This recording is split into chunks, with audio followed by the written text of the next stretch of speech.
Welcome to శిక్షం. ఈరోజు మనం second class Telugu పాఠ్యపుస్తకంలోని విషయాల గురించి చర్చించుకుందాం. మొదటగా మన పాఠ్యపుస్తకం పేరు ఫస్ట్ క్లాస్లో కూడా మనం చర్చించుకున్నాం. ఫస్ట్ క్లాస్కి జాబిల్లి 1 అని ఉంది, సెకండ్ క్లాస్కి వచ్చేసరికి జాబిల్లి 2. ఈ విధంగా ఫస్ట్, సెకండ్, థర్డ్. సో జాబిల్లి 1, జాబిల్లి 2, జాబిల్లి 3 ఈ రకంగా ఉంది. నెక్స్ట్ మరొక అంశం రాష్ట్ర గీతం గురించి ఇవ్వడం జరిగింది టెక్స్ట్ బుక్లో. సో మన రాష్ట్ర గీతాన్ని రచించింది అందశ్రీ గారు. ఇది అంతకుముందు కూడా రావడం జరిగింది క్వశ్చన్ అనేది. అలాగే రాష్ట్ర గీతానికి సంగీతాన్ని అందించింది ఎంఎం కీరవాణి గారు. మనకి పాఠ్యపుస్తకంలో ముందు మాటలో పాఠ్యపుస్తకం గురించి చెప్పడం జరిగింది. ప్రతి పాఠ్యాంశం కూడా ఒక సన్నివేశ చిత్రంతో మొదలవుతున్నది. దాని తర్వాత దానికి రిలేటెడ్గా దాన్ని అనుసరించి అభినయ గేయాలు, కథ, మాట, సంభాషణ ఉన్నది. 2వ తరగతి పాఠ్యపుస్తకంలో మొదటి 5 లెసన్స్ కూడా గుణింత పదాల గురించి, సరళ పదాలు రాయడం, పునశ్చరణ అంటే వాటిని మళ్ళీ గుర్తు చేసుకోవడం గురించి మాత్రమే ఉన్నాయి. మిగతా పాఠాలు తెలంగాణ సంస్కృతితో ముడిపడి ఉన్న వాటిని ఎంపిక చేశారు. ఫస్ట్ 5 లెసన్స్ ఏంటంటే బతుకమ్మ రిలేటెడ్ పాఠ్యాంశాలు ఇవ్వడం జరిగింది. కొన్నిట్లో బతుకమ్మ పూలను సేకరించడం, పండగకు సంబంధించిన బతుకమ్మ పాటలు ఇవ్వడం జరిగింది. సెకండ్ క్లాస్లో వర్ణమాల అనేది ఇవ్వడం జరిగింది. అయితే అక్షరం పైన ఖచ్చితంగా మనకి క్వశ్చన్ అనేది రావడం జరుగుతున్నది. అంటే అంతకుముందు ఒకసారి సవర్ణమైన అచ్చులు అంటే ఏందని, లేదా సంయుక్తాక్షరం అంటే ఏంది, ద్విత్వాక్షరం అంటే ఏంది, సంయుక్తాక్షరం అంటే ఏంది, సో ఈ రకంగా సంశ్లేషాక్షరం అంటే ఏంది, సో ఇలాంటి ప్రశ్నలు రావడం జరిగింది. అలాగే సరళాలు అంటే ఏంది, మనకి పరుషాలు అంటే ఏంది, కచ్చట తపల్ని పరుషాలు అంటాం, గజడ దబల్ని సరళాలు అంటాం. సో ఈ మధ్యలో ఉన్న వాటిని వర్గయుక్కులు అంటాం. అలాగే మహాప్రాణాక్షరాలు అంటాం. సో ఇవన్నీ గుర్తుపెట్టుకోవాలి మనం. అలాగే ఇక్కడ ఐ మరియు ఔలను వృద్ధులు అంటాం. 2వ తరగతి పాఠ్యపుస్తకంలోనే మనకి హ్రస్వాలు, దీర్ఘాలు, కయ అంటే కాయ అని, పట ఉంటే పాట అని, సో మమ ఉంటే మామ అని. ఇక్కడ దీర్ఘాలుగా మారడం, హ్రస్వము దీర్ఘము ఎలా మారుతుందో ఇవ్వడం జరిగింది. అలాగే అక్షరాల్లో ద్విత్వాక్షరం గురించి, ద్విత్వాక్షరం అంటే అదే అక్షరానికి అదే ఒత్తు చేరడాన్ని ద్విత్వాక్షరం అంటాం.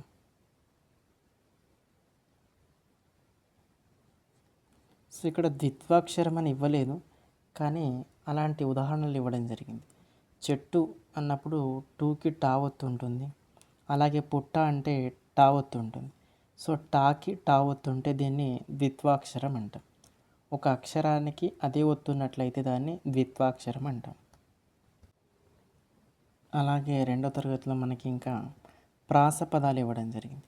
ప్రాస పదాలు అంటే రావి చెట్టు, బావిగట్టు అంటే ఇందులో చివరన చెట్టు 2 వచ్చింది, ఇక్కడ కూడా గట్టులో 2 వచ్చింది. పచ్చిగడ్డి, చిచ్చుబుడ్డి, సో ఇక్కడ డి, ఇక్కడ డి. సో ఇలాంటి పదాలను ప్రాస పదాలు అంటాం. సో కింది వాటిలో ప్రాస పదాలను గుర్తించండి, ఈ రకంగా మనకి ప్రశ్న రావచ్చు. అలాగే మనకి 2వ తరగతిలో తెలుగు నెలల గురించి కూడా ఇవ్వడం జరిగింది. మనకు అంతకుముందు టెట్ ఎగ్జామ్లో తెలుగు సంవత్సరాల పైన క్వశ్చన్ రావడం జరిగింది. తెలుగు సంవత్సరాల్లో మొదటి సంవత్సరం పేరేంటి అనేది, ప్రభవ అనేది దానికి ఆన్సరు. అయితే ఇక్కడ మొదటి నెల పేరేంటి అంటే చైత్రమాసం, తర్వాత వైశాఖం, జ్యేష్టం, ఆషాఢం, శ్రావణం, భాద్రపదం, అశ్వాయుజం, కార్తీకం, మార్గశిరం, పుష్యం, మాఘం, ఫాల్గుణం. చివరి నెల అంటే ఫాల్గుణం, మొదటి నెల అంటే చైత్రం. ఆయా నెలలో వచ్చే ముఖ్యమైన పండుగలను కొన్నిటిని ఇవ్వడం జరిగింది పాఠ్యపుస్తకంలో మనకి. చైత్రమాసంలో ఉగాది పండుగను జరుపుకుంటారు. ఆషాఢ మాసంలో తొలి ఏకాదశి జరుపుకుంటారు. ఫాల్గుణం చివరి నెల ఇందులో హోలీ పండుగను జరుపుకుంటారు. భాద్రపద మాసంలో వినాయక చవితి పండుగను జరుపుకుంటారు. అశ్వయుజంలో దసరా పండుగని జరుపుకుంటారు. ఇక్కడ ఇంకొన్ని పండుగలను చూడొచ్చు మనం. బోనాలు తెలంగాణ రిలేటెడ్ క్వశ్చన్ వచ్చే అవకాశాలు ఉంటాయి. బోనాల పండుగను ఆషాఢ మాసంలో జరుపుకుంటారు. అలాగే బతుకమ్మ పండుగను భాద్రపద మాసంలో జరుపుకుంటారు. ఏరువాక పౌర్ణమి అనేది జ్యేష్ఠ మాసంలో. ఇక్కడ ప్రతి నెల మనం చూడొచ్చు. వైశాఖ మాసంలో అక్షయ తృతీయ అని. గణేష్ చతుర్థిని మనం భాద్రపద మాసంలో జరుపుకుంటాం. ఒకటో తరగతిలో ఇచ్చిన విధంగానే రెండవ తరగతిలో కూడా కొన్ని పొడుపు కథలు ఇవ్వడం జరిగింది. చాప చుట్టలేం పైసలు ఎంచలేం ఏమిటో చెప్పు. చాపను చుట్టలేం, ఆకాశాన్ని మనం చుట్టలేం కాబట్టి చాప అనగానే ఇక్కడ ఆకాశం వచ్చింది. పైసలు అనగానే నక్షత్రం వచ్చింది. అందమైన చెరువులో ముద్దొచ్చే పిట్ట మూతి బంగారం తోకతో నీళ్లు తాగుతుంది. సో తోకతో నీళ్లు తాగి మూతి బంగారం అంటే దీపం అని అర్థం. తోకలేని పిట్ట 90 కోసులు పోతుంది. ఉత్తరం మనకు చిన్నప్పటి నుంచి తెలుసు, లెటర్. నెక్స్ట్, పడగ విప్పిన బాటసారి పైలంగా పోతాడు. ఎండకు వానకు లొంగడు కానీ గాలికి గడగడ వణుకుతాడు. ఛత్రి లేదా గొడుగు, అంబ్రెల్లా. ముక్కు మీదకెక్కు ముందర చెవులు నొక్కు జారిందంటే పుటుక్కు. సో ఆన్సర్ వచ్చేసి కళ్ళద్దాలు. తెలంగాణ రిలేటెడ్ ఏ అంశం ఉన్నప్పటికీ కూడా అది మనకు చాలా ఇంపార్టెంట్. సో 15వ పాఠం వచ్చేసి తెలంగాణ రాష్ట్రం. తెలంగాణ రాష్ట్రం జూన్ 2, 2014 ఏర్పడింది. ఎన్నవ రాష్ట్రంగా ఏర్పడింది? 29వ రాష్ట్రంగా ఏర్పడింది. ప్రస్తుతం మన తెలంగాణలో ఎన్ని జిల్లాలు ఉన్నాయి? 33 జిల్లాలు ఉన్నాయి. సో ఈ ఇంపార్టెంట్ ఇది. ఇక్కడ కొన్ని సామెతలు ఇవ్వడం జరిగింది. అప్పు చేసి పప్పు కూడు, ఒక్క దెబ్బకు 2 పిట్టలు, కుక్క కాటుకు చెప్పు దెబ్బ, కొత్త బిచ్చగాడు పొద్దెరుగాడు. సో సామెత. ఇంకో అంశం జాతీయాలు. సో జాతీయాలకి సామెతలకి తేడా ఏంటంటే, జాతీయాలు పదాల రూపంలో పూర్తి వాక్యం కాకుండా చిన్న చిన్న పదాల రూపంలో పదబంధంగా ఉండి విశేష అర్థాన్ని ఇస్తాయి. సామెతలు సంపూర్ణ వాక్యంగా ఉండి పూర్తి అర్థాన్ని ఇస్తాయి. సో ఈ తేడాని మనం ఖచ్చితంగా గుర్తించాలి. ఇక్కడ మరికొన్ని సామెతలను మనం చూడొచ్చు. బొమ్మల రూపంలో ఇవ్వడం జరిగింది.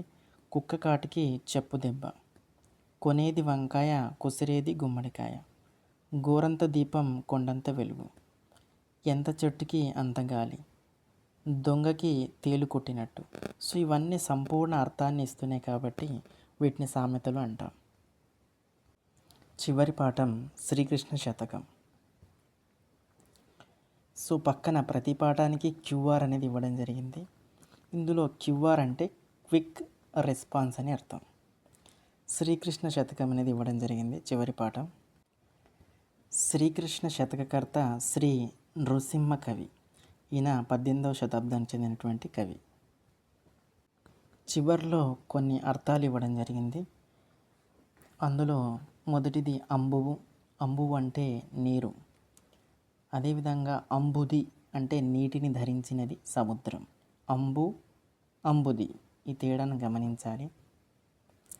అలాగే కల్వం అంటే చిన్న రోలు అని అర్థం. కొప్పెర అంటే స్నానం కొరకు నీళ్లు కాచేదాన్ని కొప్పెర అంటాం. కౌచిప్ప అంటే ఆల్చిప్ప. గట్క అంటే జొన్న అన్నం. ఇది అంతకుముందు టెట్లో ఇవ్వడం జరిగింది. గట్క అంటే ఏది అని. చిలుక్కొయ్య అంటే బట్టలు వేలాడదీసేది. తవ్వ అంటే ధాన్యం కొల్చేందుకు ఉపయోగించేది. దానవులు అంటే రాక్షసులు. దిమ్మిస అంటే నేలను గట్టిపరిచే పనిముట్టు. పగ్గము అంటే తాడు. పబ్బతి అంటే చేతులు జోడించడం. బ్రోచు అంటే కాపాడు. మత్తడి అంటే అలుగు. మాను అంటే చెట్టు. మెత్త అంటే దిండు అని మనకు తెలుసు. టక్కి అని కూడా గుర్తుపెట్టుకోవాలి. మేదర సిబ్బి అంటే కంక బొంగుతో చేసిన కంచం. వెలయగ అంటే ప్రకాశించు లేదా వెలయు. వైరి అంటే శత్రు. సర్వ అనగా చిన్న బిందె. సుతులు అంటే కుమారులు. క్షీరాబ్ది అంటే పాల సముద్రం. క్షీరం అంటే పాలు, అబ్ది అంటే సముద్రం. సో పాల సముద్రం. ఉపాధ్యాయులకు సూచనలో కొన్ని ముఖ్యమైన విషయాలు చెప్పడం జరిగింది. ఏదైనా గేయం వచ్చినట్లయితే పాఠంలో ఆ గేయాన్ని నేరుగా చెప్పకుండా ముందు ఒక చార్ట్ పైన రాసి లేదా బోర్డు పైన రాసి ఉపాధ్యాయులు చదివి వినిపించాలి. తర్వాత పిల్లల చేత పలికించాలి. సో అది గేయాన్ని చెప్పే విధానం. సో అలాగే మనం 1వ తరగతి పాఠ్యపుస్తకం గురించి కూడా చెప్పుకునేటప్పుడు పాఠ్యపుస్తకం అనేది పద పద్ధతిలో రూపొందించబడింది అని చెప్పుకున్నాం. సో ఇది కూడా పద పద్ధతిలో రూపొందించబడింది. అయితే ఇందులో వర్ణమాలలోని అక్షరాలను క్రమ పద్ధతిలో పరిచయం చేయలేదు. సందర్భోచితంగా అంటే పాఠ్యాంశాల ఆధారంగా అందులోని పదాలలోని అక్షరాలను గుర్తించడం ద్వారా నేర్పించడం అనేది జరుగుతున్నది. అయితే మనం ఇంతకుముందు చెప్పుకున్నట్టుగానే 2వ తరగతి పూర్తయ్యేసరికి ప్రతి ఒక్కరికి ద్విత్వాలు రాయడం తెలియాలి, సంయుక్తాలు రాయడం తెలియాలి. సో ద్విత్వాక్షరాలు, సంయుక్తాక్షరాలు అనేది 2వ తరగతిలోనే పరిచయం అయి ఉండాలి. Thank you for watching. Subscribe for more videos. Thank you.